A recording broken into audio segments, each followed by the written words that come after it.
प्रिय मित्रगण, आज मैं आपको टाइम मशीन पर बिठाकर 2300 वर्ष पीछे ले चलता हूँ।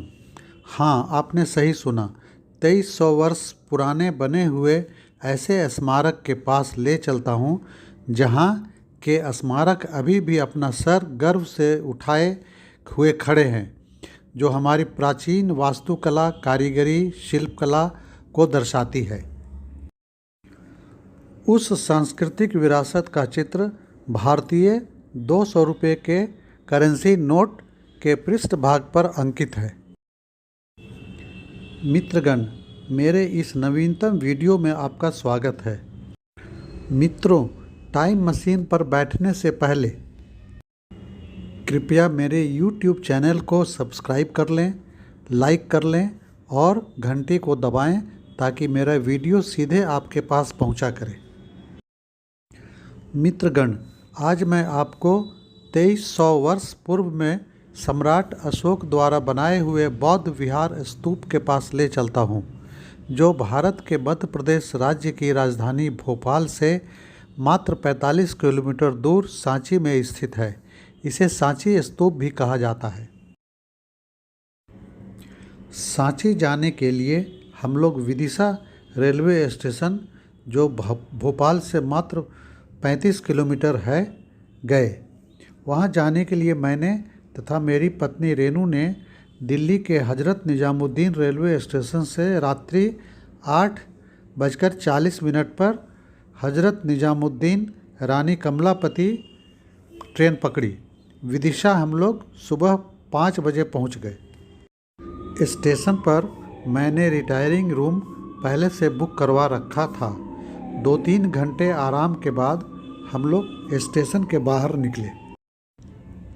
स्टेशन के प्लेटफॉर्म पर बेसनगर स्थित हेलियोडोरस पिलर तथा उदयगिरी गुफा के बारे में लिखा हुआ है। स्टेशन छोटा लेकिन खूबसूरत तथा साफ सुथरा है। विदिशा स्टेशन का नाम भी लिखा हुआ है। स्टेशन के बाहर देवी माता का एक बहुत ही सुंदर मंदिर है। मैंने स्टेशन के बाहर ही एक 3 व्हीलर भाड़े पर ठीक किया, जिनके मालिक श्री प्रीतम सिंह हैं। अगर आप विदिशा जाएं, इनके 2 व्हीलर का आनंद उठा सकते हैं। डिस्क्रिप्शन में इनका मोबाइल नंबर दिया हुआ है। इन्होंने हम लोगों को विदिशा के सभी दर्शनीय स्थलों की सैर कराई। अब आप सांची जाने के रास्ते में हरे भरे खेतों का आनंद उठाइए। हम लोग करीब 20 से 25 मिनट में सांची पहुंच जाएंगे। विश्व के अनेक देशों में स्तूप बने हुए हैं।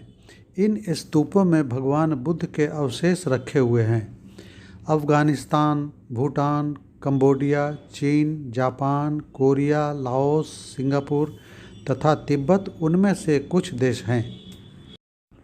सिंगापुर, जहां हम लोग दिसंबर 2014 में गए, के चाइना टाउन शहर में एक बौद्ध मंदिर है।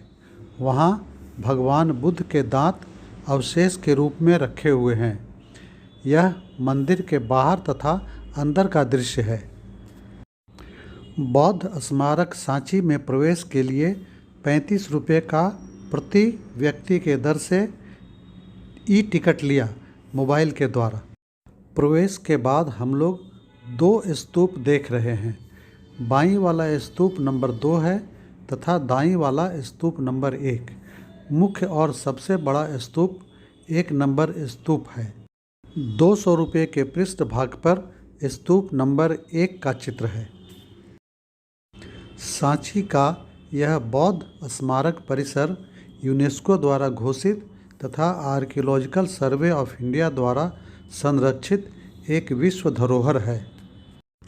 कितना विशाल वास्तुकला का एक अद्भुत कलाकृति है यह स्तूप। इस स्तूप नंबर 1 की ऊंचाई 16.46 मीटर तथा व्यास 36.6 मीटर है। मुख्य स्तूप को जनरल हेनरी टेलर ने 1818 में खोजा। यह चित्र 1851 का है। सांची स्तूप भारत के प्राचीनतम प्रस्तर कृतियों में एक है। यह बुद्ध के अवशेष पर बना हुआ है। ईस्वी पूर्व 3री शताब्दी में सम्राट अशोक ने इस स्तूप नंबर 1 का निर्माण करवाया था, क्योंकि इस पहाड़ी पर भिक्षु जीवन के लिए आवश्यक शांति और एकांत का वातावरण था और यह स्थान विदिशा जैसी समृद्ध एवं संपन्न नगरी के समीप था। शुंग काल ईस्वी पूर्व 2री शताब्दी में स्तूप नंबर 1 का परिवर्धन ऊपर जाने के लिए सीढ़ियाँ तथा शीर्ष पर छत्र बनवाए गए। सातवाहन युग ईस्वी पूर्व प्रथम शताब्दी में 4 दिशाओं में 4 तोरण द्वार गेटवे जोड़े गए तथा चारों तोरण द्वार एवं स्तूप के बीच में बुद्ध की बैठी हुई प्रतिमाएं लगाई गईं। 7वीं सदी एडी तक अनेक अन्य स्तूप, मीनार, विहार बनते रहे। विदिशा के लोग तथा भारत के अन्य भागों के लोग इस स्तूप के परिवर्धन में सहयोग करते रहे। मुख्य स्तूप के 4 दिशाओं पूर्व, पश्चिम, उत्तर, दक्षिण में अलंकृत 4 तोरण द्वारें गेटवे बने हुए हैं। इन तोरण द्वारों पर जातक कथाएं, लोक कथाएं, गौतम बुद्ध के जीवन से जुड़ी कथाएं, बौद्ध धर्म से जुड़े अन्य पात्र तथा अन्य चित्र कथाएं तथा अलंकार उकेरी गई हैं। 200 रुपये के नोट पर स्तूप के साथ पूर्वी द्वार का चित्र है। एक परिवार तुलसी पौधे की पूजा कर रहा है। स्तूप के चारों तरफ लोग स्तूप की आराधना कर रहे हैं। यह एक द्वारपाल है। घोड़े और हाथियों पर बैठ लोग भगवान बुद्ध के दर्शन के लिए जा रहे हैं। यहाँ पर बोधि वृक्ष की पूजा हो रही है। लोग हाथियों पर बैठे हुए हैं।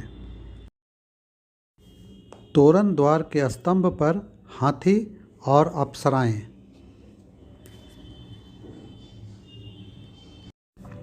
दो तोरण द्वारों के बीच से मुख्य स्तूप का चित्र। मुख्य स्तूप के पास अन्य छोटे स्तूप तथा एक प्रस्तर स्तंभ। यह भी एक प्रस्तर स्तंभ है और कुछ छोटे स्तूप हैं तथा स्तूप नंबर 2 दूर से दिखाई पड़ रहा है।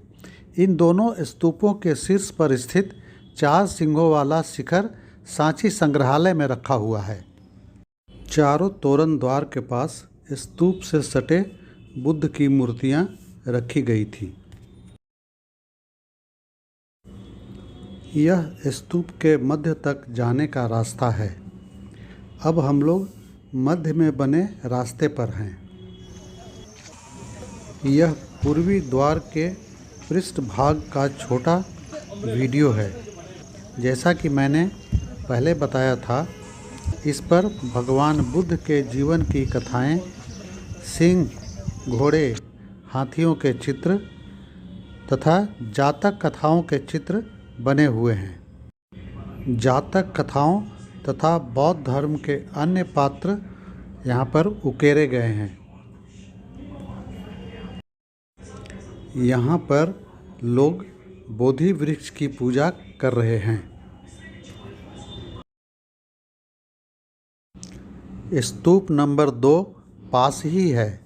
इस स्तूप में एक तोरण द्वार है जिस पर भी नक्काशी की गई है। मध्य तक जाने के लिए सीढ़ियाँ बनी हुई हैं।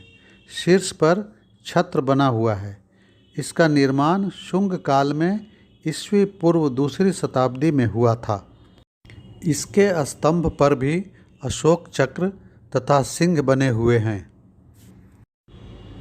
यहाँ कुल 51 विहार मोनास्ट्रीज बने हुए थे। अब हम लोग विहार संख्या 44, 46, 47 की तरफ जा रहे हैं। कितना विशाल और सुव्यवस्थित विहार है। इन विहारों में बौद्ध भिक्षु बौद्ध धर्म का प्रचार तथा उपासना किया करते थे। नए बने बौद्ध भिक्षुओं का शिक्षण कार्य भी यहाँ होता था। विदेशों से भी बौद्ध भिक्षु यहाँ आया करते थे। यह तो मात्र 3 विहार का क्षेत्र है। सभी 51 विहार कितने बड़े क्षेत्र में फैले होंगे, इसका अनुमान आप लगा सकते हैं। इन विहारों की दीवारें कितनी चौड़ी हैं। इस तिमंजिले भवन को देखकर ऐसा प्रतीत होता है कि पूरा विहार परिसर 2 या 3 मंजिल का रहा होगा। अंत में हम लोग विहार नंबर 51 की तरफ जा रहे हैं। आप देख रहे हैं इस पहाड़ी पर इतना समतल, इतनी चौड़ी दीवारों के साथ विशाल परिसर, कितना खूबसूरत तथा मनमोहक वातावरण रहा होगा। इस तरह सांची परिसर की यात्रा समाप्त हुई, लेकिन आप टाइम मशीन पर बैठे रहिए, क्योंकि हमें श्रीलंका द्वारा निर्मित चेतियागिरी मंदिर, सांची संग्रहालय, बेसनगर स्थित हेलियोडोरस स्तंभ, उदयगिरी की गुफाएं तथा बीजा मंडल के भग्नावशेष देखने जाएंगे अगली वीडियो में। हमेशा की तरह योग और व्यायाम करते रहिए, मुस्कुराते रहिए और अपना ध्यान रखिए। आपका बहुत बहुत धन्यवाद। मिलते हैं अगली वीडियो में।